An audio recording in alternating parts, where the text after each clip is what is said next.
Hi everyone. Good to see you on my channel today. Today I will tell you a wonderful story. It is full of love and kindness. I hope you enjoy it and I wish you an enjoyable viewing experience. Thank you. The fact that John had died was not news to the villagers of Barrow, because in recent years everyone wondered how John, with all his ailments and his age, which had already passed his 9th decade, could continue to walk in the village. But no one rejoiced at John's death, and there were no indifferent people, because John was known as an odd old man, but soulful, with humor and great life wisdom. He appeared in Barrow in the early 90s, and having bought a vacant house in the middle of nowhere, in fact even some distance from the village, he announced to everyone that he was going to farm. They waved their hands at him. However, what kind of farming is there?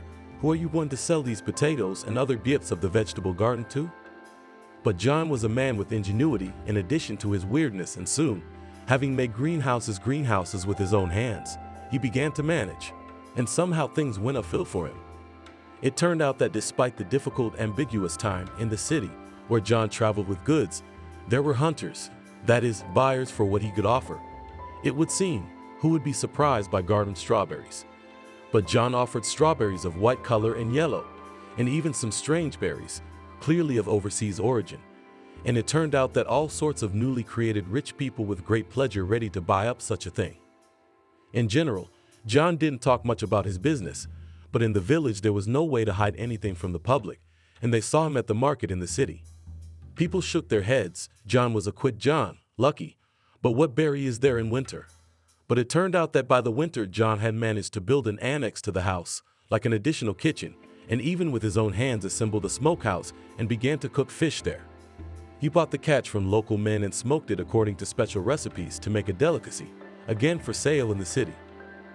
And in the spring John bought the land from the former state farm and planted all the carrots, beets, and some other vegetables, found someone to sell to in town. Berries again began to grow more according to science, and not only his own forces built greenhouses, hired workers, so he became a farmer. In general, the locals at first looked at him obliquely simply because of the social difference, because, well, the smartest one. But then John gained everyone's respect. First of all, he helped the villagers. He could easily borrow money from him in hard times. However, John had X-ray vision and never gave money to anyone who wanted money for a bottle. Secondly, he helped the local school with repairs and also cleared the local pond, which turned from a puddle into a small, pretty lake on the shore of which you could now have a picnic and sunbathe. No one knew exactly how much John had from his farming, but they guessed that it was a lot. However, no one could understand what he actually spent the money on. In general, at first he spent decently, and it was clear that he restored the house, which had 2 floors and which, as they used to say, was built in the middle of the last century, so that here for civilized, so to speak, rest could come big people from the city. But since the middle of the 80s, the house had been abandoned, and by the 90s, it was in a sad state. John took care to make it look decent again, but people could only see how he decided to do everything outside, and few people knew what was inside, because John did not like to receive guests. John drove an ordinary Volga as long as he could drive. He dressed simply, and even so that if they did not know who he was, one would think that he was a poor man. It was also known to everyone that John was lonely, and there were a lot of versions about it. Some said that John orphanage, others assured that the matter here, of course, in conflict with the family, maybe even involved in it some unhappy love. In short, everyone could only speculate why he was such a loner. So John lived quietly. He conducted his own affairs, and then he died. The doctor said it was an easy death, just a heart failure in his sleep. So what do we do now? Leslie asked. She was John's closest neighbor and knew him a little better than anyone else, because in recent years, as a single mother with 2 girls aged 6 and 12, she survived by working part-time for a hermit farmer, going to his house 2 or 3 times a week to clean and cook. And naturally, everyone was curious about the private life of a non-human. On this occasion, Leslie and a fellow from the village, Carlo, had a conversation. It was a couple months before John passed away, by the way. He's like Baba Yaga's hut there, Leslie's youngest daughter Emma once said when they talked about the neighbor. Her mother gave her a light, almost caressing slap on the back for pedagogical purposes, and told her not to talk nonsense or she'd be banned from reading bedtime storybooks. It's just an ordinary house. Imagine even no expensive appliances. The refrigerator is Buryusa. The oven, well, the stove is ordinary. In general, everything is simple. Well, what do you want? She waved her hands. Many, by the way, millionaires and even billionaires live modestly. Here, I saw that even on the subway can ride the subway and walk in torn socks. Why did they earn money? Asked Carlo. Well, maybe he spends it on charity, suggested Selena, Leslie's eldest daughter. He likes to say that good must necessarily win. What does he mean by that? Carlo didn't understand. How should I know? Selena shrugged her shoulders. Sometimes he thinks about it and mutters to himself. In a word, a nutcase. Carlo summed it up. But I'm curious, where does he put his money? Probably saving up. I've heard of pathological hoarding. Carlo was not well liked in the village because he was the kind of guy who came to visit and every time asked to be fed. He was also the kind of guy who could work but didn't like it and was lazy. Though talented, and he was also a joker with a tendency to dream, but never finished any of his ideas. Disliked Carlo, but considered his character overall harmless because he did not drink in his life, because he was allergic to alcohol. They also felt a little sorry for Carlo because he was raised by a father who was a bitter drunk. Carlo's mother died from drinking bad alcohol when the son was 4 years old, and then the boy was orphaned. His father died from the same alcohol, but not directly, just fell asleep in a snowdrift. It happened that year, in the spring of which Carlo was scheduled to graduate. It was only by some miracle that he did not fail at them, and now he intended to go to the city to learn, to become a sushi chef, a car mechanic, a builder. Carlo himself had not yet decided, and for this inarticulate character he was expected to be unemployed and eventually a village fool. But Carlo was not offended and could skillfully defend himself, putting the interlocutor in his place by giving the example of all sorts of great people who achieved something only after 40 years so. However, still no one wanted to take Carlo seriously. Naturally, John's death promised to create a lot of problems, in the sense that it was all interesting and unclear and what will happen to all of his property. And then suddenly it turned out that on his bed under the pillow old man kept an envelope on which was written, "To open in case of my death." The doctor opened the envelope, then looked around at the villagers who had dropped by the house as neighbors, attracted by such news as the appearance of an ambulance in John's yard. "There's this," said the doctor. "A will?" Harvey asked. "No. It's an appeal to all the people of Barrow Village. I've come across this before." The doctor waved his hand. "I've never come across it before." "Well, read it then, please," Harvey exclaimed. "Me?" The doctor rounded his eyes. "You're the only official person here." Harvey scratched the back of his head. "How did you even get in here?" The doctor opened and closed his mouth. "I called it a dope," Leslie sobbed. "I looked in on John, and we agreed that I'd clean the windows today. And, oh, woe is me, I was going to make soup today with brisket as he liked it," and the woman cried. "Please pull yourself together," the doctor tried to cheer her up. "Any relatives of the deceased?"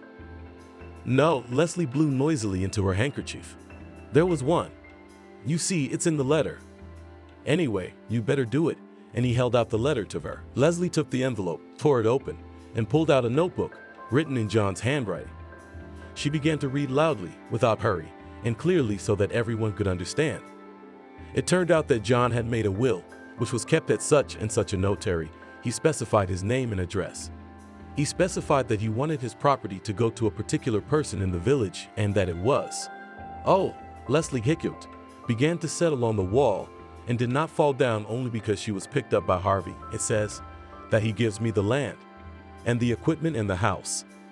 Everything for farming." "Oh my God. Oh, fats. Oh." Just in time, an angry hiss behind her, but Leslie didn't notice it. In general, there were quite a lot of people stopping by the neighbor's place. Not because deaths were rare in Barrow, no. Here these sad cases happened according to the statistics common for villages and towns. The fact was that John was a very attractive person. The envious phrase was Maria's. This 45-year-old woman had not the best reputation in Barrow, because she drank so much that she could not see the white selenium, and she took men to her, so to speak, looking for a husband and changing them too often than it would be decent, even for the most desperate single woman. Maria had long ago not worked anywhere. She was fed and mostly drunk by her roommates. At the moment, her date was Frederick, a former sawmill worker fired for absenteeism and attempted theft. These characters were disliked in the village so much that they were not even allowed to borrow anything from the store, and they had to go to the neighboring village for whitewater, yellow beer, and snacks. The saleswoman told them, as soon as you come for normal products and not bloody liquor, so I'll start serving you. What do you want here?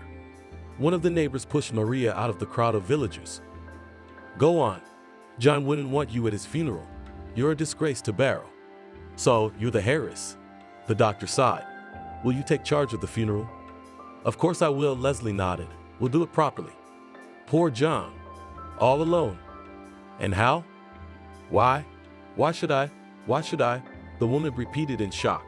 I never thought of it. I was just helping. Okay, citizens. The doctor shook his head. Who has nothing to do with all this? In general, you would not crowd. Now we need to take it out and take it to, well, you know.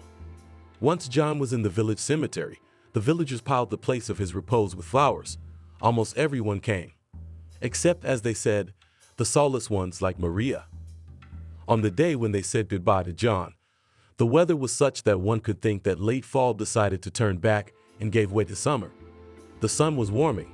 The wind was rustling quietly in the crowns of trees. At the spontaneous farewell ceremony at the Pogos, everyone had something good to say about John. They remembered his eccentricities. Do you remember what he did on Ivan about 10 years ago? Steve turned to those who had come to the wake. Steve was one of the country laborers who had been working for John all those years. Steve appreciated his bosses because John paid his workers generously, so generously that you could feed your whole family and still have some left over. In general, as Steve thought, you could not be surprised that the old man did not have riches, so paid his salary. And even if there was a reason, let's say a person went on sick leave, he always financially supported. And no one took it as a handout, no. They knew that the farmer did it out of the goodness of his heart, if a person had problems. I remember. Pulled his hand up. He was a schoolboy, Harvey. We used to go to the river then. We listened to my grandmother's tales. She was still alive then. Anyway, we heard tales that the mill there in the old days was cursed and mermaids were there, coming out and catching people at night. Oh, we had a lot of fear. I didn't care about fairy tales then, Steve grinned. I'd already settled here. I remember a neighbor knocked on my door. There was one, Catherine, remember? Well, she went to the city and became a teacher. All those standing around nodded, and Steve continued. I remember she knocked on my window and told me that she had a daughter, Lizonka. She was about 9 years old at the time. She, the fool, ran away to the dam. I was afraid she'd drown too. But when John appeared, many of the villagers remembered this story. The kids made a fire on the shore and started scaring each other with tales of evil. And then someone suggested to call the waterman himself. In general, crowded on the shore and began to howl, calling, throwing into the water caramels with taffy to lure the evil.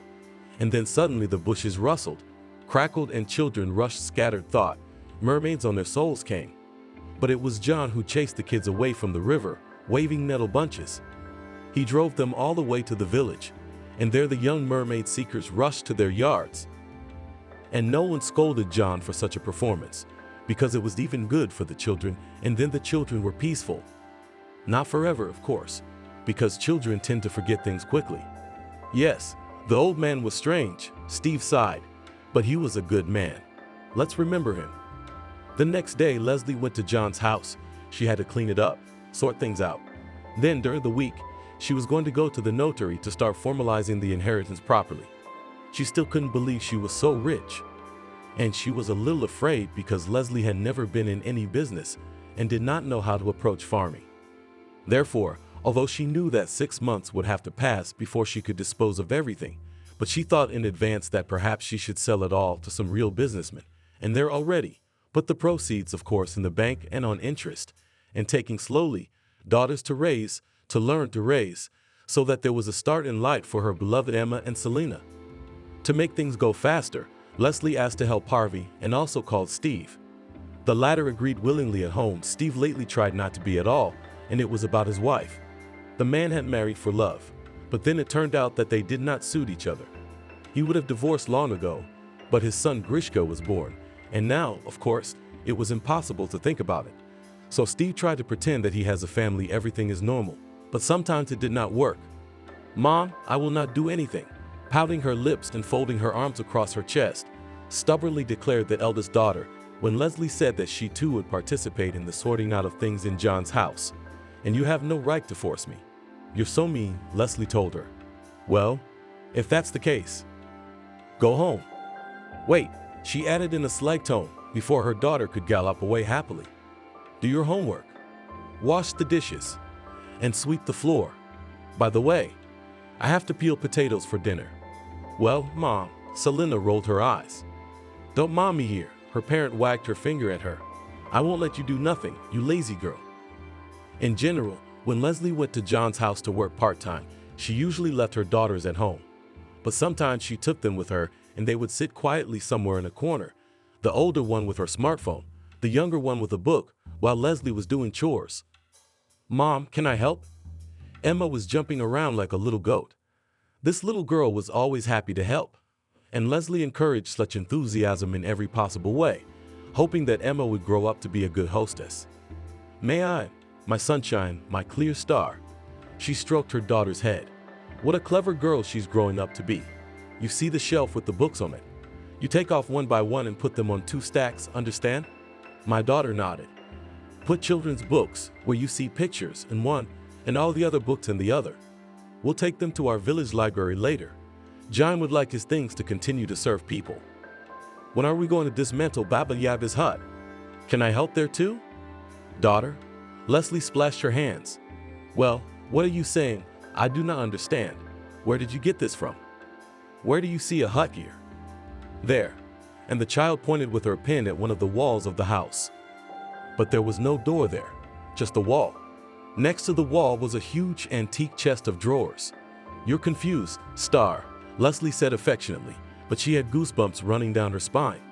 Because one day, once she was working in the yard, she had to weed a small flower bed and take care of the plants. Then Leslie remembered that she'd forgotten to ask John what kind of fertilizer he gave the flowers, so she went back to the house. She entered the room and found John moving the dresser for some reason. The old man turned around sharply and his eyes were, for some reason he looked angry, wild, frightened. But it lasted only a few moments, and then he was as friendly and sweet as ever. Leslie decided that in general that all seemed to her. Well, why did the man move the dresser? And the look. So he was probably scared that she crept up unnoticed. And now my daughter was saying that there was another room behind the wall. So there must be a door. And where is it? Where is it hidden? Leslie did not like the way of thinking. "There is," Emma exclaimed stubbornly. "Remember the pies you made for Grandpa? With cabbage, onions. You told me to stay out of the way and I left." Leslie remembered something like that. "I thought you were playing in the yard." "I was walking around the house first," the girl said. "I came here and there was a door. Open. The door is small. It was made for a baby. I looked inside. And there, apparently invisible and all scary." Emma waved her hands. Steve, who had hitherto been wrapping the dishes from the sideboard with newspapers and stacking their boxes neatly, was distracted from his occupation. Carlo, who, coughing from the dust, was stacking old tulips, had also turned all ears. Leslie felt cold goosebumps dancing anxiously down her back. "What is it, daughter?" "Knives," Emma answered. "Paintings, the queen in paintings. Old books." "Daughter, what are you talking about?" What knives?" Leslie, whose lips were already trembling, grabbed Emma by the shoulders and looked into her eyes, trying to figure out if the little girl was just fantasizing. "The grass is dry. The cauldron, like Baba Yaga's." "Mom, I'm not lying. I'm honestly honest." "And then what happened? Was Grandpa Harry there?" "Yeah," the little girl nodded. "He saw me, took me out of there, and told me not to tell anyone about it. And that was it. And then we went to eat pies." Emma smiling and chattering her legs like nothing had happened. "Wow, that's all Carlo could say. Let's check it out." With these words, the guy rushed to the chest of drawers. "It's heavy. Steve, help." The men pushed on and the dresser went sideways with a nasty rattle of legs on the floor. And there was a door behind it. A small child could pass through, but an adult would have to duck. There was a lock on the door. "The key must be in his thing somewhere," Steve said. "We'll have to find it." "Why? We can just do that," Harvey said cheerfully, as if he had been waiting for this dark adventure, and in a couple of minutes Carlo came back with a tool for fixing things. which John kept in a drawer in the hallway, and ripped the lock off. "Need a flashlight," he added, lingering. "There's one on the phone," Steve said. "Maybe we shouldn't," Leslie squeaked. "Why not? That old man bequeathed everything to you, the house too, and therefore everything in it too. Even your kid's been there," Carlos said. He pushed the door in with determination. "Honey, stay here. Mommy's coming," Leslie said to her daughter, and Emma obeyed, but pouted like an older sister. The room behind the wall was quite narrow, and both walls could be touched if you spread your arms, but it was quite long, for it stretched along the whole side wall of the house. Leslie peered fearfully over the men's shoulders. Just what she needed was for Harry's grandfather to turn out to be some kind of maniac. She had heard of such cases. When a person lived, seemingly ordinary, who could be even an exemplary family man, and then suddenly discovered such a thing, it was hair-raising. So all this time she's been helping out, cooking and cleaning, to a madman? How horrible! And she often took her daughters with her. No, Leslie couldn't blame herself for that now. And when she worked part-time in the store, she also took her girls with her. Only sometimes she left the younger one in the care of the older one. And so, what's wrong if the children are with their mother all day long? It makes her feel better. Emma has more fun, and you can see that the older one is not doing silly things, for example, not playing on the phone, but at least sometimes also read a book. "Wow," exclaimed Steve, who was walking ahead of everyone. "This is it. Shit, what a John. It's a museum." What is it?" asked Leslie, who could not make out anything in the jumping from side to side selenium of the flashlight, and she saw something scary. "Wait, there is a light bulb," Carlos said, and flicked the switch. A warm yellow light flooded the secret place that John had never allowed any living soul to enter. But it made everything in the place visible, and that made Leslie feel bad.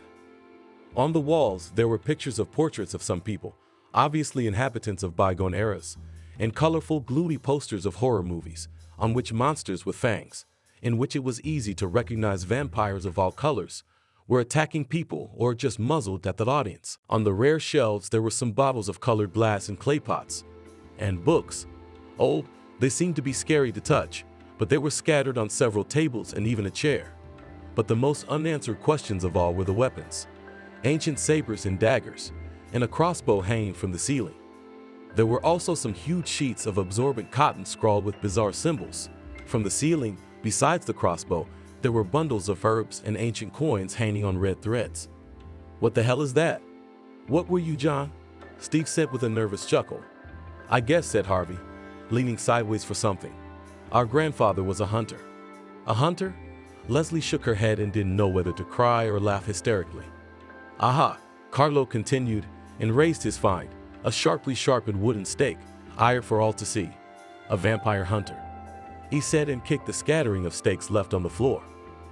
They didn't stay in that strange room for long, but they ran out, without speaking, but quickly and together, and without words. The atmosphere was very heavy. Naturally, any further routine cleaning and dismantling of things in the house of the deceased was out of the question. "Mom, I'm mad at you," Emma pouted. "Why didn't you take me with you? I'll buy you a chocolate bar. And a doll with braids, the one that Princess Frog, do you want?" Suddenly, Leslie addressed her daughter affectionately. "You only about what you saw here, my dear, about what we went behind the door. Don't tell anyone, okay? Let it be our secret?" "Okay, after thinking about it," the girl replied, "and a big box of marmalade too." "Okay," Leslie patted the baby on the head. In the evening of the same day, they gathered for a council at Leslie's house. "So, we need to decide what to do about all this," she said. There was a kettle on the table and fried meat pies in a dish. "Well, the man had a quirk," Steve said. "John was a good man, a worldly man. He did no harm to anyone, only good." "That's right," Leslie sighed. She turned her head and looked at the door in the next room, where she had just put her daughters to bed. What was he going to do about it now? Why did he need all this? What the hell was he collecting? "It's like a crazy collection." "That's what I'm thinking," Steve suggested thoughtfully, "that it would be necessary to involve some specialists, maybe the museum staff. They can tell us what he's worth." "Look at me like that, Leslie. We have to deal with this, don't we? Or do you just want to leave it alone?" "What? It's a thought." In his usual joking manner, Harvey said, "Now you know, it's fashionable to celebrate this holiday Halloween. City people can come, and you will let them into this room of horrors for money for a tour. Oh, come on, you're talking night terrors. The landlady waved him away. I'm thinking, John's interest was unhealthy. Who believes in vampires these days? But he couldn't have been. That? She lowered her voice, as if someone might overhear them and inadvertently witness her insulting the dead man with her suspicions. He couldn't be a maniac, could he? When would he have time? Steve took a pie. He was always working or sitting around the house. No, sometimes he went to town, but my wife's favorite news is crime news, and she watches TV loudly, so that willy-nilly you listen.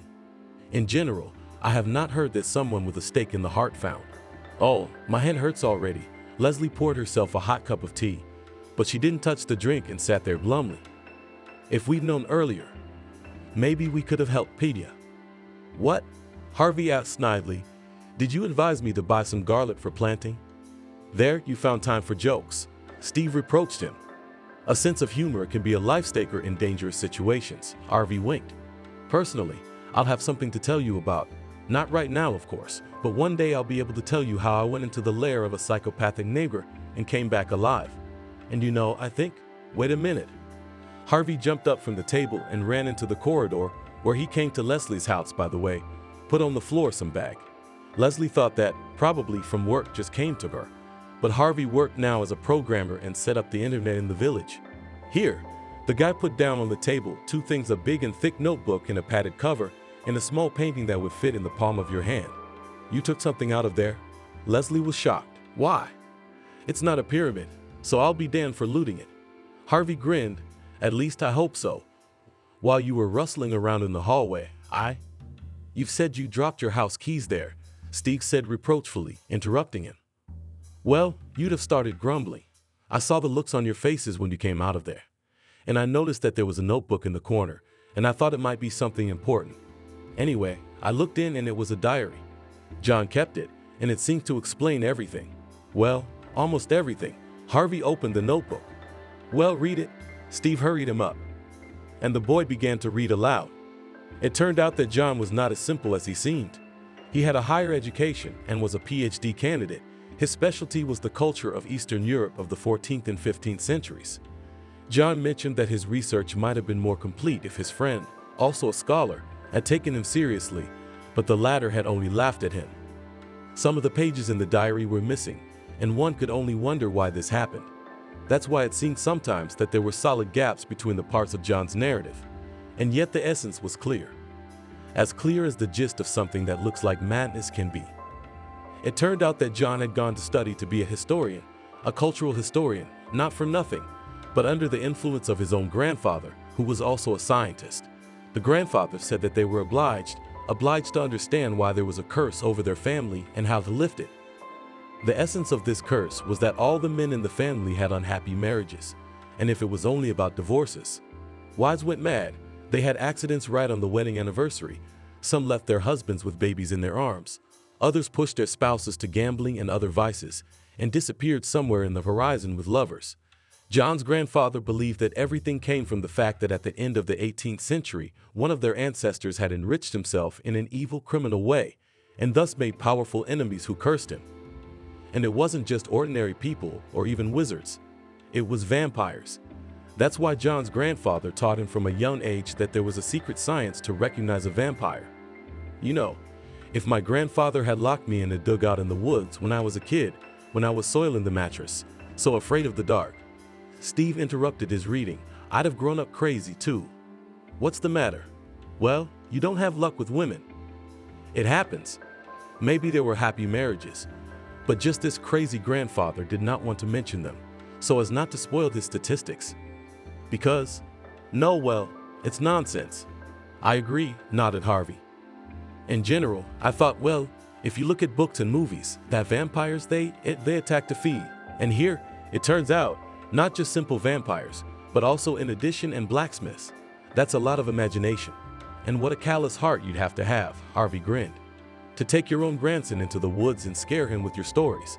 No wonder John's attic was leaking in places. I agree, Leslie sipped her iced tea. She wrinkled her nose and turned on the kettle for boiling water. I do not understand. And how could he get a higher education, work somewhere there, even in Europe on business trips? It turns out that he left his family, freed himself from its influence, and then it's as if his mind burst from all that he had experienced, from all that was hammered into his head. So, he was a normal person, and then he went completely insane. It happens, Steve said. It's rare, but it happens. Maybe they're hereditary, who knows? That's awful. Leslie shuddered. There was a man who lived, a good man was. Well, that only we know. Not a word, by the way, okay. She wagged her finger. John did a lot of good for the Ovrachki, and he doesn't deserve to be treated like a buffoon when he's dead. Not a word, said Harvey. Me neither. Steve confirmed it. What does it say next? Wait, let me. Your voice is getting a little hoarse. So, here we go. John wrote that at a certain point his career in Europe did not go well, or to be more precise, his colleagues, seeing his strong interest in the legends of vampires, began to make fun of him. And when he became so interested in this topic that he ceased to be able to keep up with everything else, he was kicked out with shame and ridicule. But he wasn't upset, because he knew that he had already done enough to get on the trail of those creatures that had once ruined the life of his kind. His family's life was ruined. Harvey mocked the diary entry. That's interesting. So his ancestors were thieves, vampires were sorcerers, and he was cursed for the deed. But not a word about that. No way. John's pretending his family are innocent victims. That's a neat trick. Wait, we'll have time to have our say. Steve raised his finger. It's even more interesting. And literally in 2 lines, John mentioned that while still a student, he met the love of his life, the beautiful Sophia. But she chose someone else over him, which, naturally, was blamed on the curse. Dryly and also briefly, John mentioned that the business in the early 90s was easier for him than he had expected, and that in principle, he already realized that his life's work would never be finished, because his search was cut short, ended in nothing. Because that rich family, in which part of the people were unclean, they died at the end of the 19th century, and their children left no descendants. Anyway, it looked like it was all over. But despite that, in the late 90s, John found people who were connoisseurs of antiques and antiquities and bought from them things that had been used in the last century and earlier by real vampire hunters. He thought that just in case, he should be ready to destroy the creatures of the night. Such existed? Ag Leslie. Who were they, the crazies, hunting? I suppose they were just swindling money out of honest citizens, said Harvey, and who would demand proof from them? They lied that the vampire turned to ashes after the stake. That's all. And the ashes were blown away by the breeze. Or maybe they got a homeless guy. So, I won't touch those. Daggers and sabers with my bare hand, Leslie said with feeling. That's horrible. You don't know what's next, said Steve grimly, looking at the very end of the diary. And he did. It turned out that John had tested all the neighbors in the village to see if they were vampires by any chance. He'd written earlier in his diary that vampires shouldn't walk in the sun. But then he'd added that, since all living things evolve in nature, vampires, though not living things, could theoretically evolve, too, which meant he couldn't relax. So he looked around at the villagers. But he never suspected anyone in the end. It turned out that John didn't find any specific signs of vampires, such as moles in the corner of the eyes or fingers fused to the way. However, he added that in addition to such flaws, a true vampire should not cast shadows at sunset. In general, the neighbors were beyond suspicion. Good, Harvey grinned. Or, imagine waking up to John with a crossbow or a silver blade. That's hilarious. Right, hilarious to death. Steve kicked the guy's foot under the table, saying, "This is no time for jokes, and your jokes, brother, are so bad." "What about the painting?" Leslie asked. Judging by the artist's signature, it was painted at the very end of the 19th century. Harvey turned it. It was a portrait. It showed a lovely young girl with hair as black as a raven's wing. She was dressed and combed in a fashion stylized in antiquity, which made her seem fragile and ephemeral. Judging from the entries in his journal, Steve sighed. This was the same maiden from the vampire family. She died of measles when she was 18. That's what they'd written back then. But John believed it was one of the last of the vampires in the clan, and she was just running away so the hunters wouldn't catch up. Beautiful, Steve added. Why don't they have girls like that anymore? There are girls like that now, Leslie said pityingly. It's just that you're in trouble. What? Is your girl very violent? Yeah, Steve used to be embarrassed to talk about his marital problems, man. But then the cup of patience and the willingness to bear it all in silence overflowed. Steve wasn't originally a villager. He was born in a big city, and as he thought in his youth, in the most beautiful of Mussolini. Mother did not remember, did not know died at his birth. So the upbringing of little Olechka entirely fell on the shoulders of the remaining two relatives of his father and grandmother on his side. And as long as Steve remembered his childhood, his grandmother embodied for him affection, care, warmth, understanding, kindness, and his father's strictness, coldness, indifference, offenses, but he still loved him. And as soon as he began to realize himself, he began to feel that he must be so defective, not good, if his father did not love him. When Steve was 12 years old, his grandmother died of a stroke, and he and his father were left alone. At first, Steve was glad that her father did not drink. He thought that the absence of this vice gives any guarantees that they will live normally. But it turned out that there are other vices besides alcohol, and Steve's father turned out to be an irrepressible gambler. By the time Steve turned 18, his father had managed to lose everything that could be taken out of the apartment, and then the apartment itself. It turned out he'd somehow managed to pawn off his large share of the apartment for sports betting. And one day serious and gloomy people showed up in the apartment and put Steve before the fact that he had to sell them his tiny share for pennies because they would not let him live here. Steve raised his hand to his father for the first time in his life and just punched him in the face. "Did you wait, you old fool?" he shouted at his parent, looking straight into his eyes. "How many times have I tried to help you? You don't have a son anymore." Steve was bitter and hurt that his father had become like this, and taking advantage of his majority, the guy hurried to leave home. There was a place to live. He entered a neighboring city in the vocational school, in the auto mechanic, and managed to beat out a place in the dormitory. In general, a new life began. Steve didn't pick up the phone when his father called, and then the hospital called. His father, like his grandmother, had suffered a stroke, and just as quickly this disease took Steve's father to the other world. Having received an education by this time, Steve returned to his hometown to settle the real estate business. He went to consult with lawyers. They spread their hands and honestly said that all attempts to nullify the deal, once made by his father, doomed to failure in advance. Then Steve agreed to sell his share of the apartment. The money raised in the city for housing, even the worst room would not be enough, and realizing that the rented housing, this money just in nowhere will go nowhere in someone else's pocket, Steve decided that he needs to move to the village. Only here he could buy at least some real estate. Steve bought the house from a couple of old dandelion men who were moving to the city with their grown-up children. That house was scary to look at, but Steve, as it happened, could not only work with his hands, but also loved it, so that slowly what seemed to be a barn became a very decent dwelling. In the village itself, with work was not abundant, but in the district center for a smart car mechanic was a lot of work, and Steve realized here it is, his chance to arrange a normal with the mind of his life. That's when he met Harvey, who was just a kid at the time. And somehow it so happened that they became friends, although the people around, by the way, this friendship did not understand especially.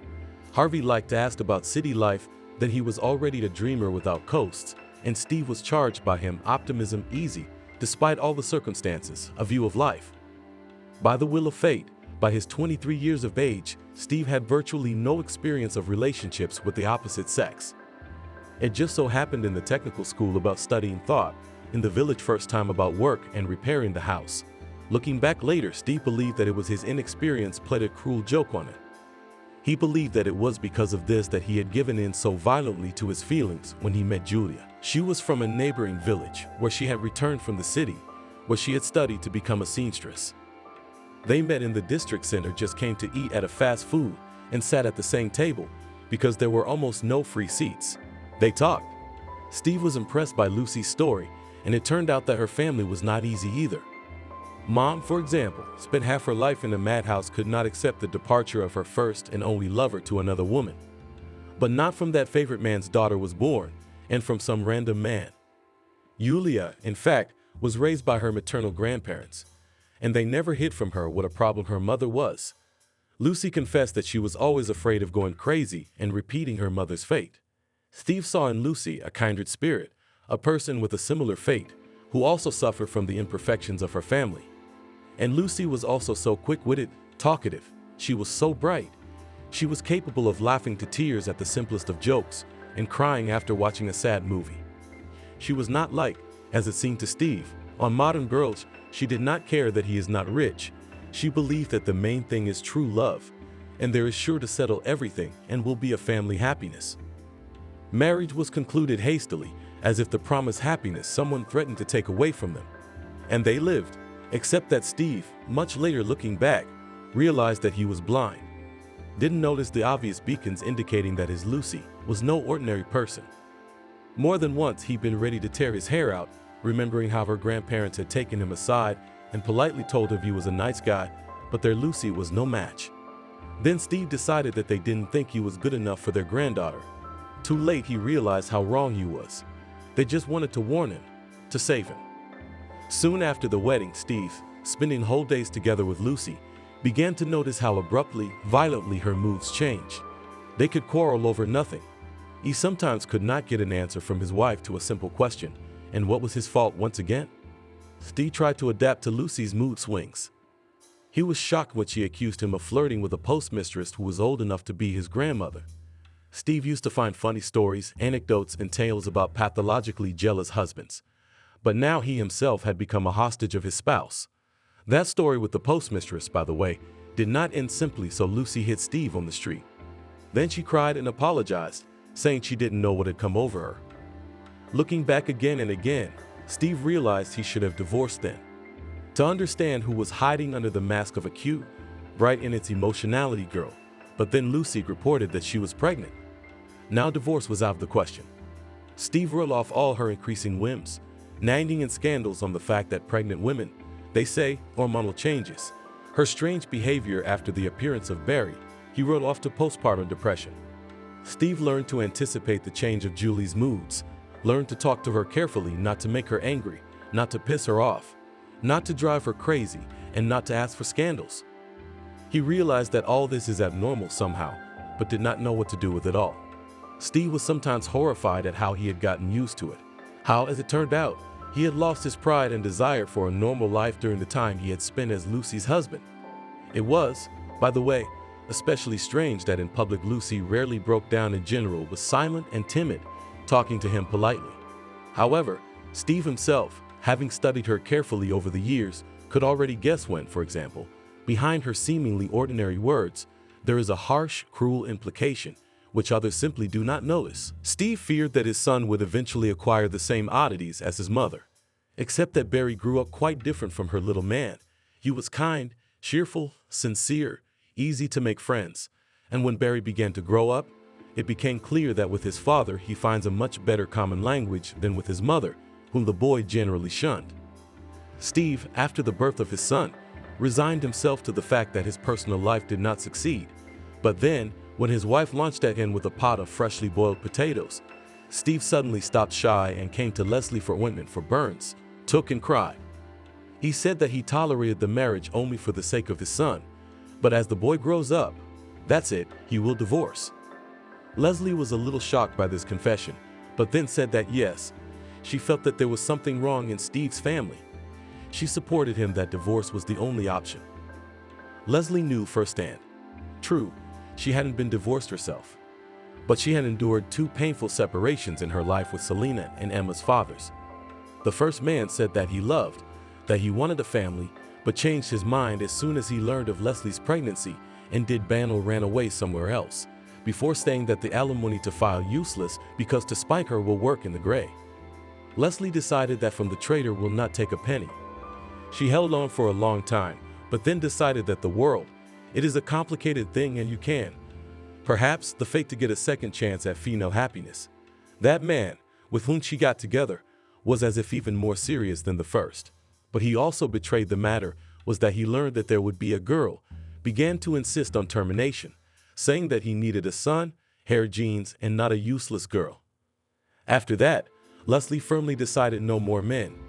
Let it be better to be a peaceful female kingdom and personal life. You can, and without them to find happiness. The main thing that the daughters were healthy and happy, fed and satisfied with everything.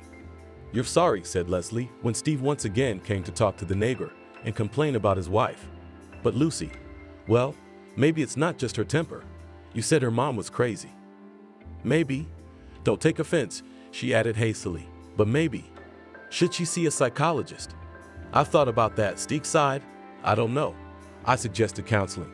There's couples therapy for troubled couples now, but it's not gonna work. When I talked to her, she thought I wanted to put her in a mental institution. Can you believe it? Leslie shook her head at you. You're carrying a family all by yourself. It was like that after the birth of her son. Lucy quit her job as a seamstress. First, because it was naturally maternity leave. And then, she began to say that machines gave her a headache, and in general, she was satisfied with the role of a housewife. Steve, who saw how her mood could deteriorate if she stayed long among people, agreed that he just painfully wanted at least a more or less quiet life. Besides, he now worked in a large auto repair shop in the district center, and his income was enough for everything and everyone. And it so happened that Harvey knew about his problems in the family because he was Steve's best friend, and although he was a joker, a talker, but never gave away other people's secrets. And now, the whole little company was united by one dark and strange secret, and for some reason, it seemed that its consequences could be very serious. "What are your plans for the land, Leslie?" Steve asked. "I have no idea," Leslie shrugged and sighed. "It's fall. If it were summer or spring, I'd have more to worry about. Well, the harvest there to gather. And so, it turns out, nothing if the land without it. Literate agricultural care to build until spring. Oh, it's not about that now. We need to think about what we should do with our finds. So what shall we do? It seems to me it would be better to, I don't know, to clean up all these John's riches quietly and pretend they never happened. It'd be better for everybody." Harvey had a thought common to the whole little company. However, they decided not to talk about anything else.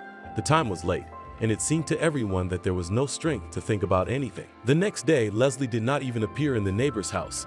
She was busy with her own affairs. Then she began to clean up slowly and move some of her things to her place. Harvey insisted that the things from that room should also be sorted out, because all sorts of creepy things, like a saber with a conspiracy on the blade or aspen stakes, it's one thing, but old paintings and books of obvious antique origin, it's quite another. All these things were carefully, and most importantly, quietly, so as not to excite anyone's curiosity, also transferred to Leslie's house.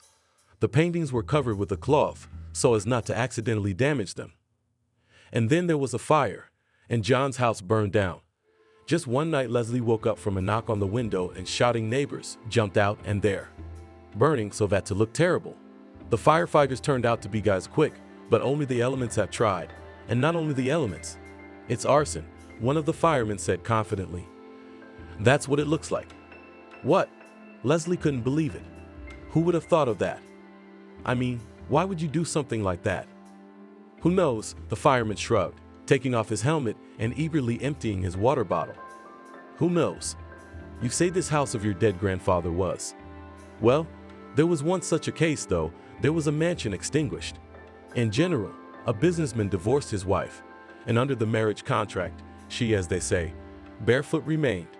Apparently, she took offense at that and set fire to the house. That's how it happens. We have good people." Leslie felt offended for the people of her native village. She realized that she couldn't vouch for everyone here.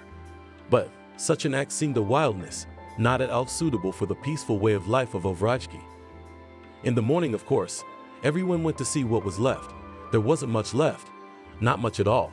Leslie could only rejoice that she had managed to drag a lot of things into the house. And then while she was walking there, coughing from the bitter dust rising up with every step, then suddenly, like lightning, she realized who could have done it.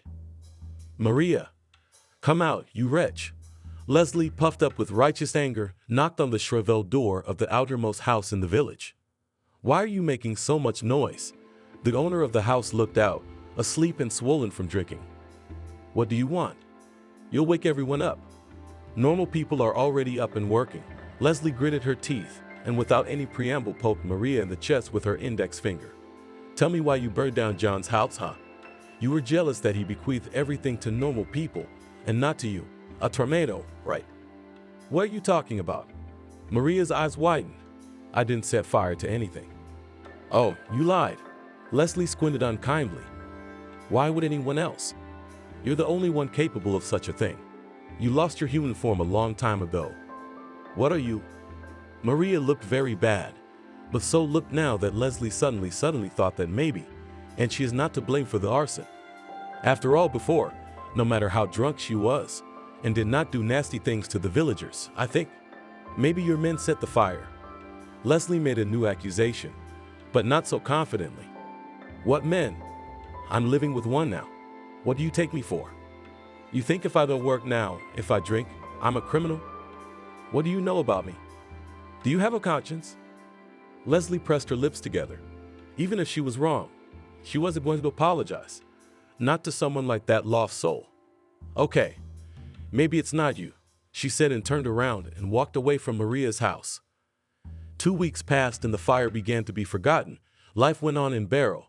Everyone had their own worries. But then the villagers were in a flash excited by a new event. It was that a man from the town had come to the village. He came in an expensive black Jeep with tinted windows, and on the second car came some, apparently, specialists, because they had in their hands some tools and walked on the field, which was usually sown with beets and belonged to John. And then, leaving the experts aside, this man went straight to Leslie's house. "Mom's not home," said Selena, looking out the door. "She's at the store, and I'm home with my sister. She's sick. She seems to have the flu." A man in a business suit and shiny shoes that looked like they were made of crocodile skin thanked her for the answer, wished her well, and came straight to the store. He came at an unfortunate moment. Leslie was just arguing with Grandma Sarah. In general, Sarah was a quiet old woman, but sometimes, and usually right after receiving her pension, apparently out of frustration, because of the fact that this very pension in her hands very quickly ran out, she began to look for someone in the village to pick on, and her choice usually fell on the post office or the store. There was still, of course, a paramedic, but with him Sarah maintained the best relations that he treated well. And the others? Grandma Yulia liked to say about them that they were just service personnel, tools of capitalism, so let them blame themselves if they dared not respect her rights. This time Sarah's grandmother's right was violated by the fact that they sold her as if it were stale smoked fish. In fact, Leslie was ready to swear by her own health that the fish was the freshest. But Sarah wouldn't listen. "Give me the complaint book, and I want my money back." "Where to?" "Give me back the fish, I pay for it." The old woman raised her voice to such an extent that the people who were stuck in line after her appearance even cringed. "If the goods are of poor quality, they should be returned to the store," said the saleswoman. Sarah snorted and started tapping her palm on the counter. Leslie seriously thought about the fact that under the strong blows of a dry, gnarled foot glass can and crack. "I want my money back, and more, condensed milk as compensation for moral damage." 2. "No, give me 4 cans. "Sarah, maybe that's enough?" A man looked out from the queue. "You should be ashamed of your neighbors. The fish here is fine. We got it yesterday." "Excuse me, are you Leslie?" A new face appeared in the store, attracted attention because the man was tall, a hint taller than everyone here. "I'm tired of being pushed around by Grandma Sarah. Leslie, what do you want?" "Are you from the insurance company?" "No," the man answered. "I need to talk to you. I'm working." "What time do you get off?" "What do you want?" Come on, hurry up. I'm so fed up with everything." Leslie spluttered, snatching the bag with caramel pads from Sarah's hands, which she, quietly muttering something under her nose, managed to pull. "You see, I've come from Washington and what?" Leslie was on the verge a little more and was ready to swear everyone out of the store. And then it would be nice to crawl under the shelves with buns, like a mouse, and sob from the heart. Maybe then stavate and a second breath will open. "You see, I don't have much time and I need to speak to John Harris." "What's this about?" "It's a private conversation." "Well, get out of the store, and then come back sometime." The man hesitated. Leslie felt sorry for him. He looked so confused. "Take it, please," he said, holding out his business card to her. "Call me, please, when you're free." He left and Leslie breathed a sigh of relief at last. No distractions. She finally fought off Grandma Sarah, who bought condensed milk, tea, and buckwheat, grumbled about the fish, and left. After her 8-pound shift was over, Leslie pulled a business card and a phone out of her pocket and dialed the number. In general, she had no energy at all for any kind of conversation, but the stranger's appearance was unsettling, and those words of his about her being in Harris. It seemed to her that he, maybe someone like a lawyer. Although, where is it that a notary sends someone to talk to heirs in inheritance cases? "Alexander, you stopped by today." "Yes, Let's figure out how to meet and, are you still here? A minute later, Leslie saw a car parked nearby, and out of it came this guy. He took the phone away from his ear and walked over to her. You guys have been waiting in a car all day? Actually, it's been a couple hours. I thought it would be easier for me to wait until your store's business hours were over. I need to talk to you right away. What's on fire? I beg your pardon? Never mind. What's your hurry? Leslie nervously fixed a strand of hair that had gotten out of the tight bun at the back of her head. In general, initially she was almost peaceful, but as soon as this guy with a look that would make him a soap opera announced the purpose of his arrival, Leslie flared with indignation and threw under his nose a folded figure made of fingers. This is my land, not mine. Wait, Alexander darted after the wide-stepping woman. I just wanted to. Leslie snorted angrily. She knew what he wanted. It turned out that he had come to negotiate the purchase of John's land, and he said it in a derogatory way. You don't know anything about farming anyway, so let's negotiate. I'm offering a good price. Leslie was in principle not evil and very even patient person. But not in this case. You offer such a thing because you are a woman or a country woman. Excuse me? Blurted out Alexander, who almost crashed into her so abruptly she stopped, turning abruptly to him. Well, you're saying I can't manage. She pointed a finger at his chest, somewhere in the center of his silk tie. Is it because you're a city girl and I'm a country girl, or because you think women are dumber than you are? I didn't mean to say anything like that, but you did. Listen. Alexander must have been zealously guarding his personal space, because he took Leslie's hand gently by the wrist and pulled it away from him. It was strange, but the skin-to-skin contact gave her goosebumps for some reason. The thing is, John didn't just own a field of vegetables, greenhouses and all. He owned another piece of land. It's all wooded now. It's a lot of land. And problematic. It needs to be cleared. Yes, I've never heard of such a thing, Leslie said thoughtfully, but with a hint of doubt. Perhaps because you just helped John, but did not do business with him, found something to aptly wound Leslie's city type with the appearance. Now she knew exactly who he could play in the show, cunning, heartless lawyer working for the mafia. Maybe, Leslie pursed her lips, but that doesn't mean I'm going to sell it all for nothing. I haven't named the price yet. You've definitely underestimated it. Can I ask you why you have that opinion of me? Why you think I'm undervaluing? I don't know, Leslie answered honestly. I just don't like you. I don't like you very much. That's it. I'm going home. And don't follow me, or else. We could just. No. She turned on him with a triumphant look. We can and we won't. Never. Leave me alone, already, please. The sky was filled with siso gray clouds. A storm was approaching. Leslie walked towards the house, and although she looked back, she was sure that the city type got into the car and drove away. She had a feeling that she was being followed. It seemed to her that someone's heavy, unkind gaze was fixed on her back. Nervously shrugging her shoulders, Leslie entered her house. Thinking that it was, of course, she had imagined it after her meeting with Alexander. She didn't know that the unkind gaze had actually followed her from afar, and then glared at her door for several minutes. She didn't know that the threat she felt wasn't just a dream. It was as real as the rumble of thunder in the distance, and the threat had been born that night, when she had risked bringing the paintings that the old man knew were of real vampires from John's secret room into her house.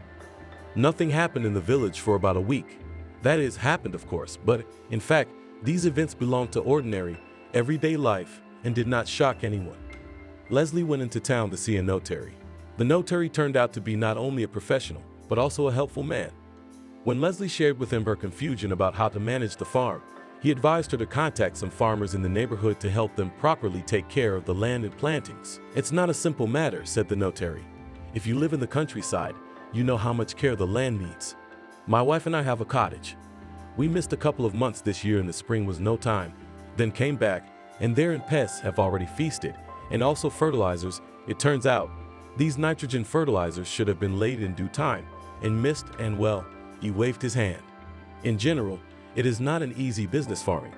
And if you think, as you say, still sell or maybe rent, then come, I will help, advise on all matters. Leslie left the city satisfied with the fact that the notary turned out to be a solid, intelligent, and soulful to a certain extent man. Daughter, why are you on the phone again? Take some books to read. or it will be again in literature twos, my grief. Rumbled at Selena Leslie while molding another pie. The previous batch is already in full blush on the pan. Mom, why do I even need to study? Leslie responded her daughter. We are rich. You're so smart. Leslie sighed. Rich, but not like that, as we sell everything. So according to you, what? I'll lose everything, Skip. No, my dear, you should put it away. You should live wisely, frugally. And then, do you think the rich can be fools? But now I don't have to go to university. I can start a business right away. Startup. Leslie rolled her eyes. She sometimes did not understand how she could have two such different daughters. One is smart, sweet, and the second rebels in his 12 years, so that even how? What kind of business is there to talk about at that age? She's just a little girl. No, you'll study. You'll go to university when the time comes. Mom, I'm going to be a blogger soon. A what? A blogger. I'm gonna have millions of followers. Right now, because you're sitting on the bed eating cookies again, we're gonna have millions of cockroaches. Now get out of here. Leslie, sighing again, continued molding and frying pies. She was already regretting being so harsh with Alexander. Not that she was going to sell the land, but it was worth admitting she really didn't have much idea what to do with it all next. I mean, theoretically, one could eventually figure it out and take up farming too. But Leslie remembered the conversation at the notary's office. He had mentioned how much land John owned. And it turned out that indeed, there was not only a field of vegetables, greenhouses and so on, but also more pieces of territory. Here they, as it seemed to Leslie, could be sold. True, it's not clear what this guy was going to do there. However, the main thing is to sell. And with the proceeds of the money could do a lot of things. First of all, we could build a new house. 2 stories, with a glassed-in veranda and a big greenhouse. Maybe even a greenhouse. Leslie had always dreamed of growing exotic flowers. She got so excited, she almost burned the pies. Having finished cooking, Leslie called her daughters to eat and drink tea. She decided that she would call Alexander tomorrow. Barry loved his daddy very much, and if daddy told him to behave himself and not to go to dangerous places at night, then of course he would obey him. Because daddy was smart and good, and such advice would have sounded sensible. But it was mommy who told him to stay home, to study, not to walk, not to play, and so Barry just couldn't stay home on a night like this, because he disliked his mother exactly as much as he adored his father. No, there was a time in his life when his mommy seemed the best, but then, when she began to behave so strangely and swear at daddy, when she began to scold his own son for nothing, Barry suddenly realized that she didn't need him. He understood, and in books he had read that one should be able to forgive, to understand that people can make mistakes, but there was no patience. And since so far, Barry realized he was too young to live the way he wanted, he could at least do the little things against his mother's word. That's why he agreed to help his daughter Leslie. In fact, his mom was adamantly opposed to him hanging out with Selena. She said that she was like her mother. She said that Leslie had her eye on her father and she wouldn't tolerate it. Hearing this for the first time, Barry thought that he would give everything to Selena if it could be made so that his mother suddenly became Aunt Leslie and not the woman who was his own parent. And so, at an hour deep past midnight, Barry now stood with Sveta at the ruins of John's house. They had climbed up to the 2nd floor. It was almost unscathed by the fire. Only darkened, blackened, it was gloomy. But if one were to use one's imagination, one could imagine that they were in an ancient, ruined castle haunted by ghosts. Selena had talked her little friend into this obviously crazy idea after overhearing a curious conversation between her mother and the neighbors who visited her. Selena used to hate it when her mom made her go to John's house, because the old man was strange, he smelled bad. But then that night, Selena couldn't sleep, and she went to the door and heard such a thing. She was shocked the negro turned out to be crazy. He had a bunch of dark stuff. Naturally, as soon as she could, Selena went to see what her mom had brought. She was a little disappointed because there were no cursed dolls or gold, but there was a painting of a supposed vampire. Selena gave the portrait a tongue lashing, and it wasn't scary at all, just some black-haired girl. The girl was offended that her mother considers her a little girl and does not tell about anything. And then she visited the idea of how this mystical story can be promoted on the network. In general, Selena had a few subscribers, only 100, but she had no doubt that if she released such a video, it would collect 1 million. But to act alone, it was not too comfortable. She was also afraid.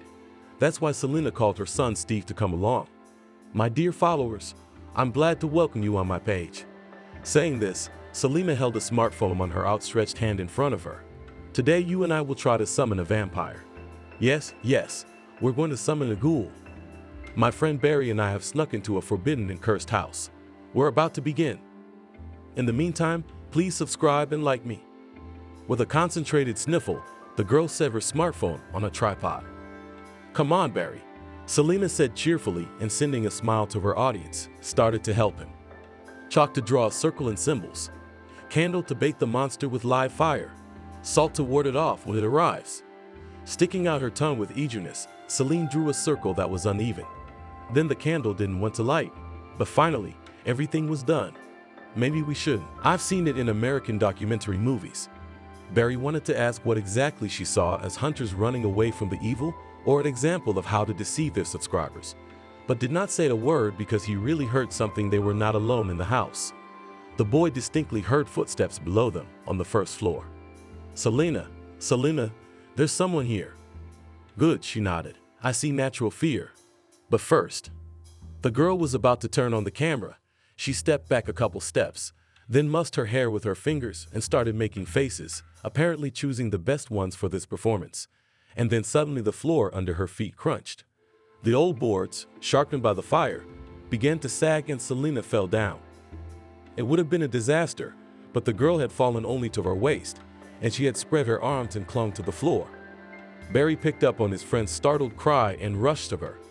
I've got her, he gibbered, grabbing her by the shoulders and the collar of her jacket. And suddenly Selena froze, her eyes rounded, her face, though it was hard to see anything in the pitch darkness, turned white. Someone is dragging me from below, she whispered. Someone's got me by the legs. And as if to confirm it, a voice came from the first floor. Don't move. Everything can collapse. Let go. I'll catch you. But these words, very roughly, only Barry could make out. But Selena? Apparently the girl was in a panic, because he suddenly said, Vampire! A vampire attacked me! And then she squealed so loudly that Barry's ears popped. And then, apparently the boards where she'd fallen through were flimsy, because suddenly Selena was all the way down, disappeared with a shriek down below. Barry didn't realize how he hadn't lost consciousness himself. He was acting as if on automatic. He moved along the wall. He had heard somewhere that this was the safest way. Carefully, one small step at a time, he reached the doorway. He heard something happening downstairs, a rustling, and then a new squeal, a scream.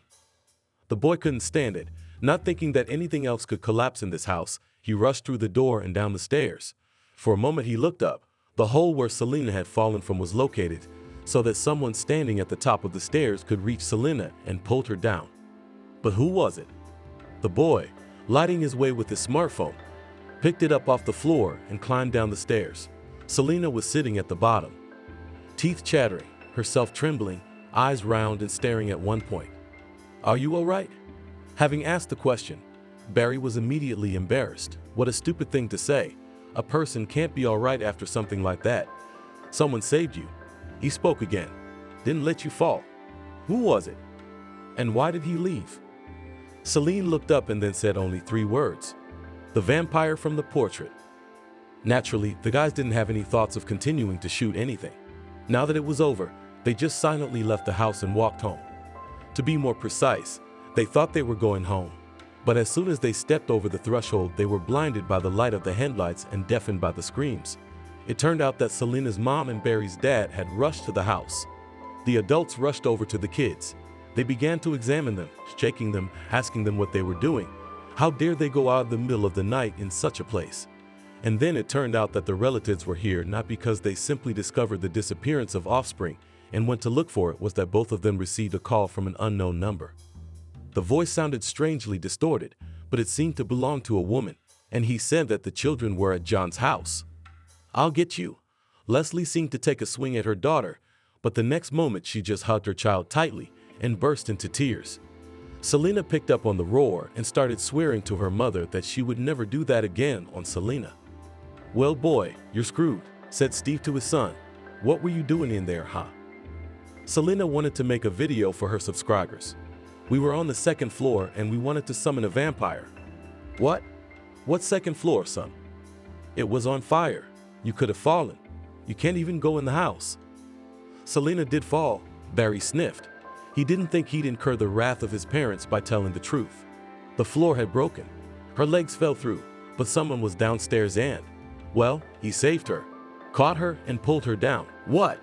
Leslie, hearing this, lost her pitying mood and began to shake her daughter so that she clenched her teeth. Oh, you! Oh, for crying out loud! What are you thinking about, Mom? You could have killed yourself.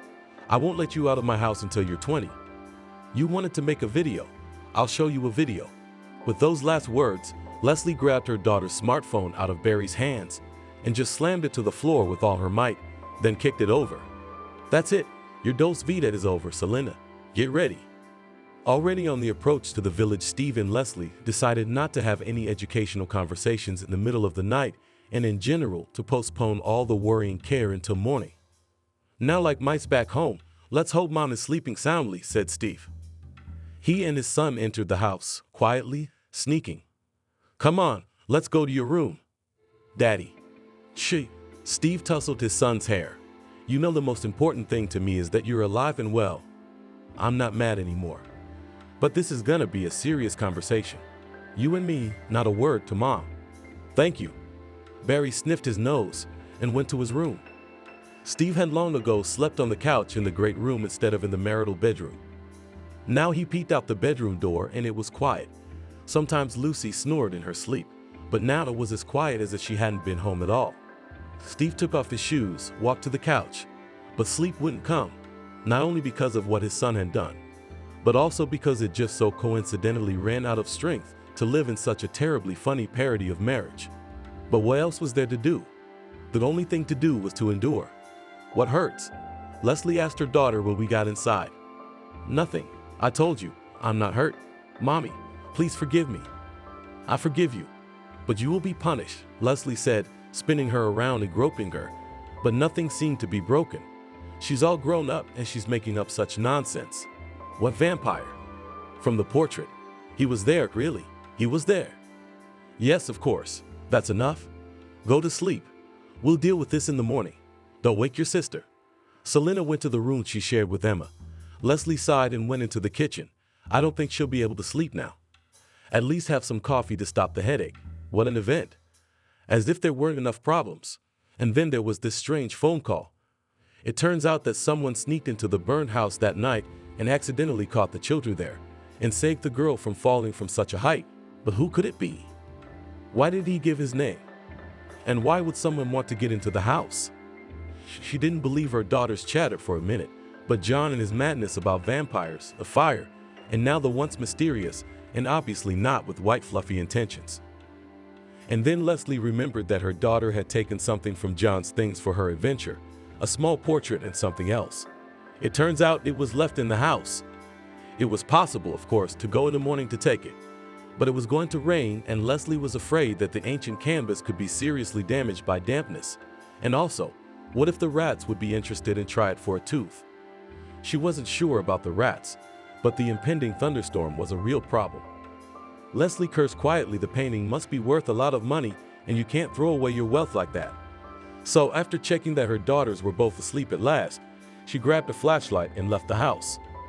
It wouldn't take long, Leslie decided, and John's house was still basically solid. She would quietly, carefully go in, take what she needed and return. In the night darkness, illuminated by distant lightning flashes, John's house made a truly sinister impression. The flashlight beam twitched, jumped as Leslie entered it and carefully, checking each step with the toe of her sneaker, began to climb the stairs. A thunderclap in the sky was now very close, and she shrugged.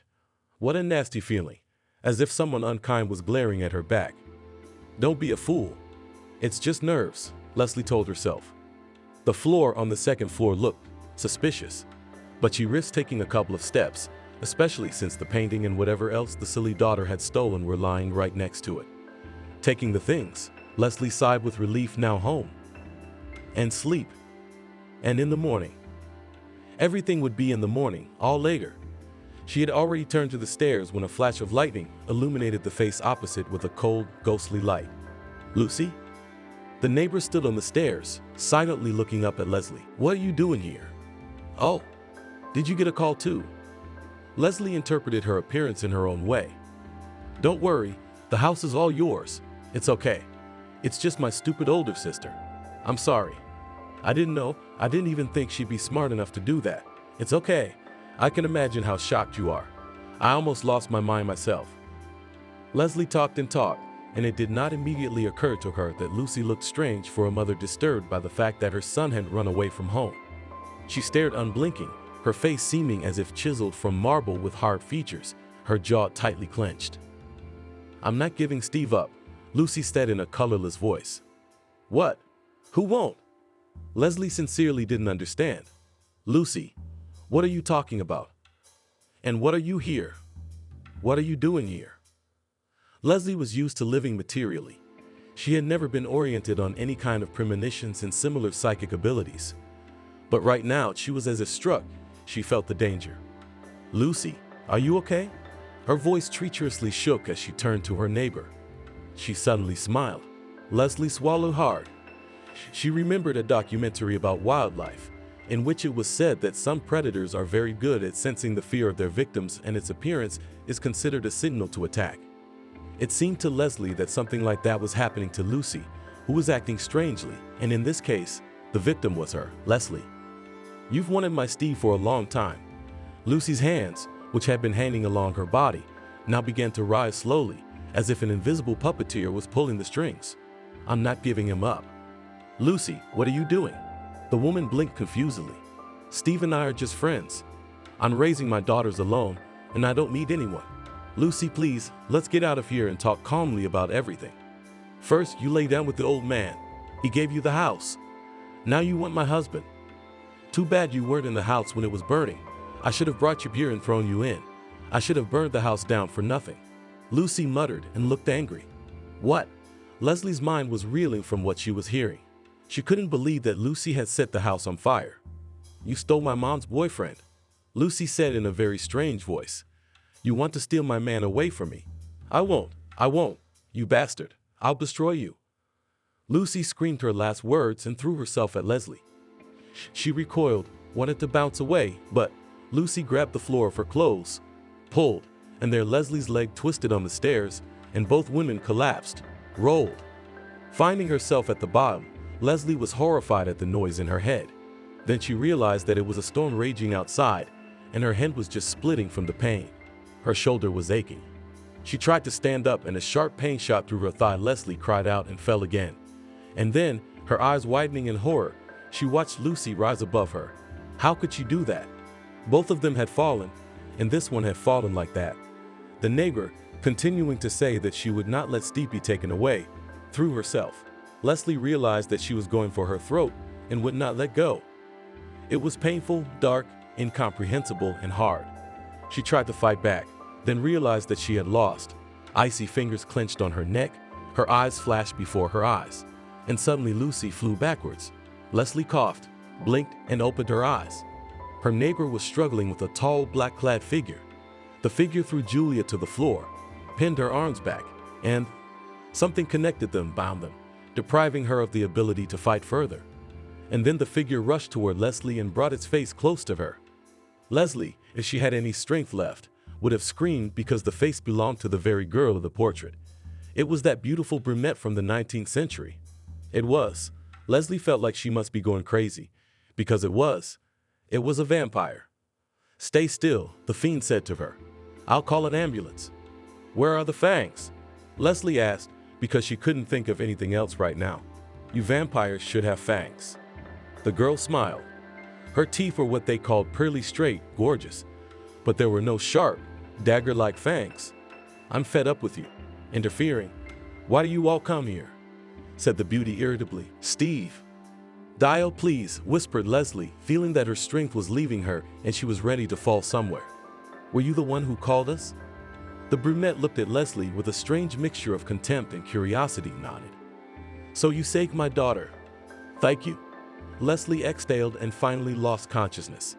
When Leslie opened her eyes again, she realized that she had been taken to the hospital. Her body, strangely enough, did not hurt, but she felt that she had been badly hurt in the house. Concussion. Lung. Vision will recover. The doctor's voice came through a layer of absorbent cotton. Leslie moaned softly, shook her head, and finally came to her senses. She was in the hospital. At the foot of the bed, a man in a white coat, of course, the doctor. Closer, sitting next to him on a chair and holding his hand, from which a pleasant warmth runs through the whole body, Steve. "And what are you doing here?" First of all, barely opening her lips, Leslie said when she saw Alexander, "You're here for the land, aren't you?" "Actually," the man coughed awkwardly, "to see you. No self-interest, believe me." "Leslie, it's okay." Steve turned to her. "The children are well looked after. Catherine's looking after them." Leslie nodded. Catherine was an old friend of his and also a shift worker at the store. Lucy, there was. Leslie felt infinitely weak and wanted to sleep, but at the same time she realized that she had something to say and something to know right now, and she was afraid to fall asleep, still in the dark. "Yes, Lucy, Steve spoke. "She's in care now." It was clear he was having a hard time speaking. He looked like a man who had aged a few years overnight. "She was the one who set the house on fire back then." "I know," Leslie nodded. "She thought we were. I should have noticed sooner." "It wasn't your fault, believe me," said the doctor, who had some insight into all that had happened.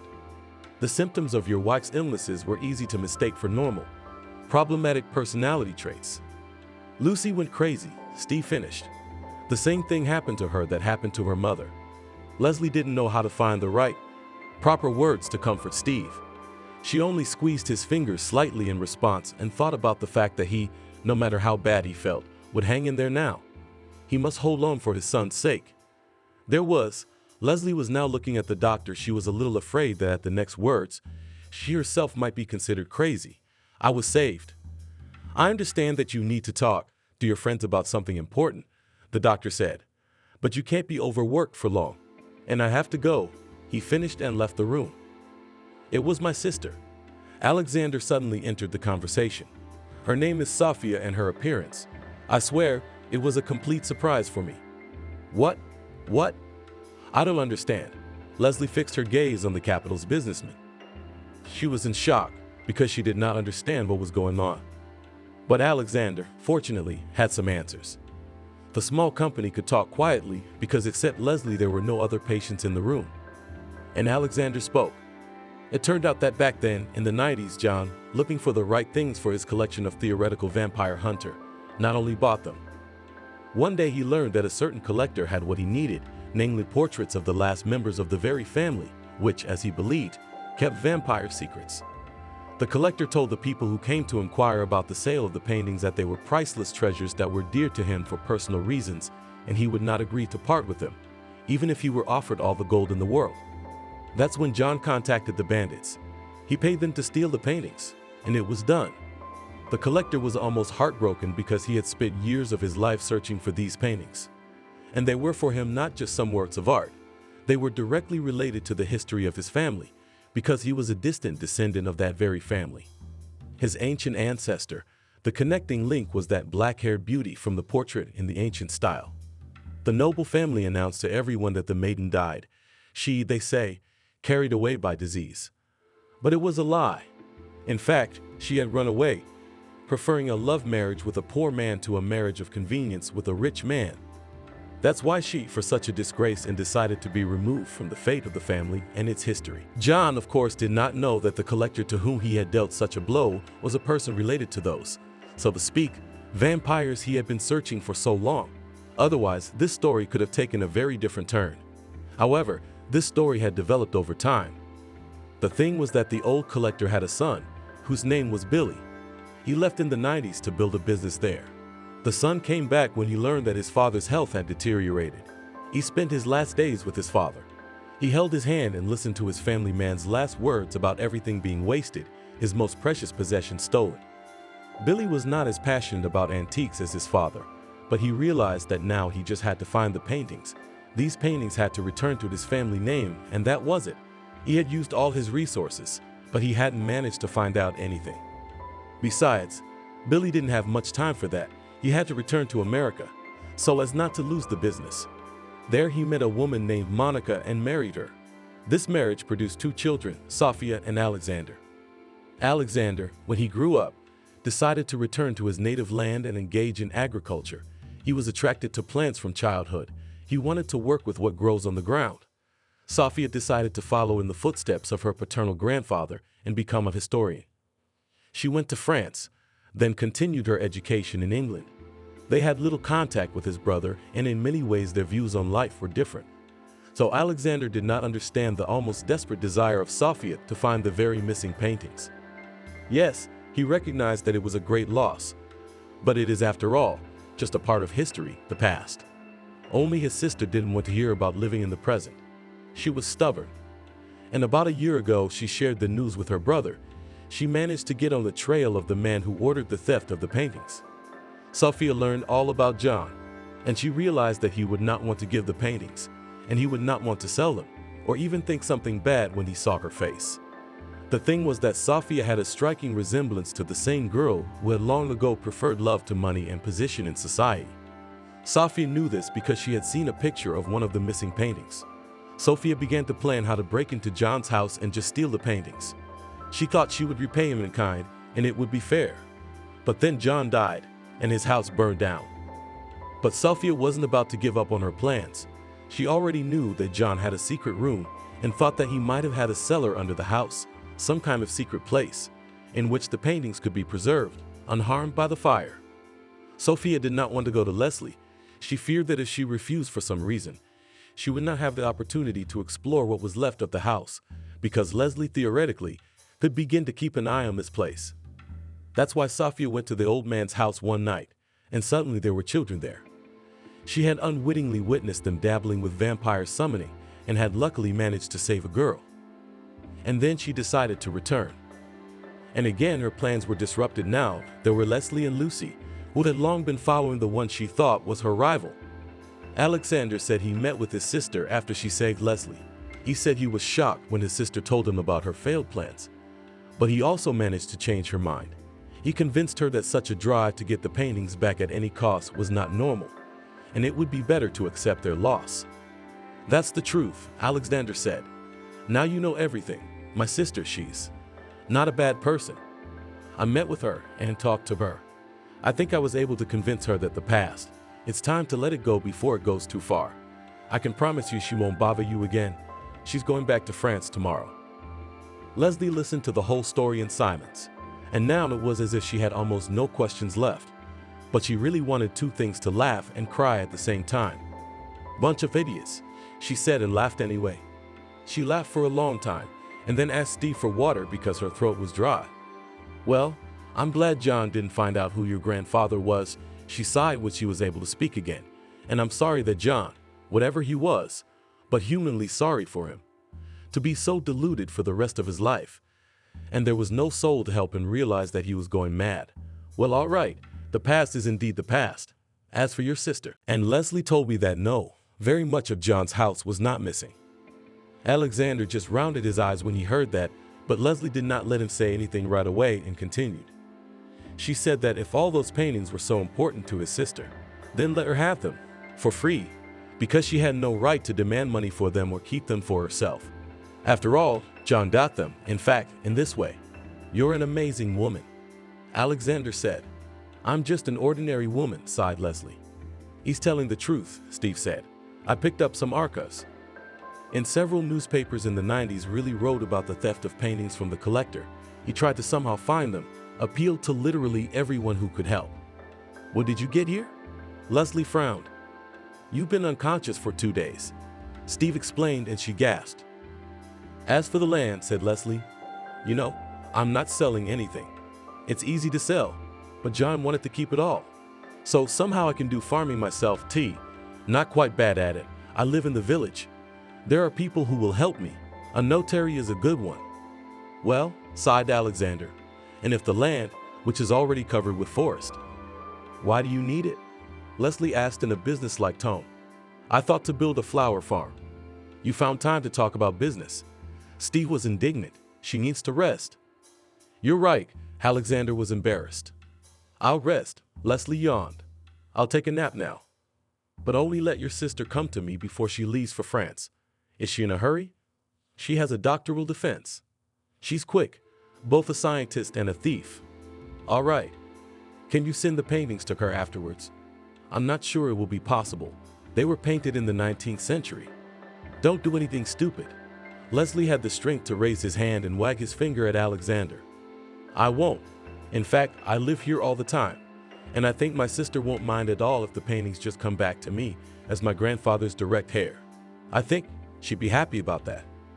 Finally, Leslie got a chance to rest, and then her daughters came to visit her. Emma was serious. Selena cried and promised to always obey her mommy, and then Sophia came to see her. You? Don't tell me I'm an amazing woman. Leslie waved her hands. I can't listen to this anymore. Better, tell me, honey. How old are you? 28. I'm 37, Leslie sighed. I'm sorry if I offend you, but what an idiot you are. No, I can understand the whole situation with John. He'd definitely come at you with a stake, Leslie chuckled. But you could have come to me. I didn't know if you'd agree. If you'd allow me to look around the house, Sophia answered honestly. I realized what I did was terrible. The things I wanted to steal, I just couldn't believe I finally found them. I couldn't believe that I had finally found them. My brother already gave me a hard time. And just because you. I don't want to give you a hard time, Leslie sighed.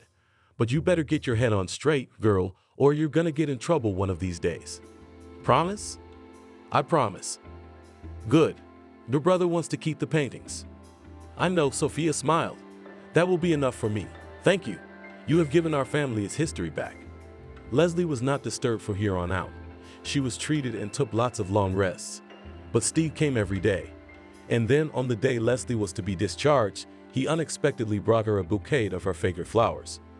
I'm getting a divorce, he sighed. Lucy, she's in rehab. And I don't know how much. I'm sorry, Leslie said. Now you'll be alone with your son. I'll be fine. No, you won't, she added suddenly. I'll be there for you. If you'll let me. I'd like that more than anything on Selene. Thank you for watching this video to the end. Subscribe to the channel. Like it, write comments if you like the story, and see you on the channel.